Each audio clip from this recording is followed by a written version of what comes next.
اگرچہ ضمنی انتخابات کی الیکشن کمپین کے دوران عمران خان نے اپنے عوام سے بار بار کہا کہ آپ نے اپنا ووٹ ضرور کاسٹ کرنا ہے، اپنے گھر گھر جا کر لوگوں کو موٹیویٹ کرنا ہے کہ اس الیکشن میں حصہ لیں اور ووٹ ڈالنے کے لیے نکلیں، اور لوگوں نے عمران خان کی اس بات کو بہت غور سے سنا اور اس پر عمل بھی کیا، اور دیکھنے میں یہی آیا کہ ٹرن آؤٹ اس بار بہت زیادہ تھا۔ یہ نہیں لگ رہا تھا کہ ضمنی انتخابات ہیں، یوں لگ رہا تھا جیسے کوئی جنرل الیکشنز ہو رہے ہیں، اور ویسا ہی ایٹماسفیئر تھا۔ ہر طرف لوگوں کی ایک بہت بڑی تعداد 8 بجے کے بعد سے آنا شروع ہو گئی تھی،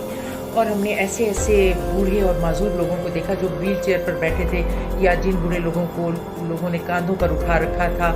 90 سال کے بوڑھے لوگ ووٹ ڈالنے کے لیے لائے جا رہے تھے، اور جب ان سے پوچھا جا رہا تھا کہ آپ کیوں آئے ہیں تو انہوں نے کہا کہ ہمیں عمران خان کا پیغام ملا ہے، ہم اس لیے آئے ہیں اور ہم عمران خان کو ضرور ووٹ ڈالیں گے۔ تو چنانچہ نون لیگ کی تمام تر دھاندلی کے باوجود بھی پی ٹی آئی اس لیے جیت گئی کہ لوگوں کی بہت بڑی تعداد ووٹ ڈالنے کے لیے نکلی، اور جس کی وجہ سے جو امیدوار تھے انہیں بہت زیادہ ووٹ ملے، اور لوگوں نے دیکھا کہ الیکشن کے باہر جو تھا، ایک پولنگ اسٹیشنز کے باہر ایک عجیب سا منظر تھا، لوگوں پر تشدد بھی کیا گیا، اور بعض لوگوں کو ووٹ ڈالنے سے روکا بھی جا رہا تھا، اور کئی لوگوں کے ووٹ وہاں موجود بھی نہیں تھے، ان کا اندراج بھی نہیں تھا، ان کو کہیں اور شفٹ کر دیا گیا تھا۔ لیکن اس کے باوجود بھی پی ٹی آئی کی جیتنے کی وجہ صرف یہ ہے کہ عوام کی بہت بڑی تعداد گھروں سے ووٹ ڈالنے کے لیے نکلی، اور انہوں نے اپنے لیڈر کی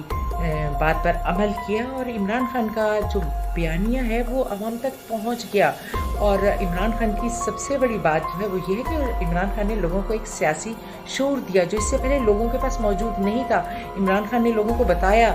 کہ ہم ایک آزاد اور خود مختار قوم ہیں، اور ہمیں غلام بن کر نہیں جینا۔ آج ہر پاکستانی بچہ جو ہے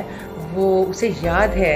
عمران خان کا بیانیہ، اور اگر آپ اس سے کوئی بھی سیاسی بات پوچھیں تو وہ اس طرح آپ کو بتائے گا جس طرح اس کے پاس پورا نالج موجود ہے۔ تو ہم اپنے لیڈر عمران خان کا شکریہ ادا کرتے ہیں عوام کو سیاسی شعور دینے پر۔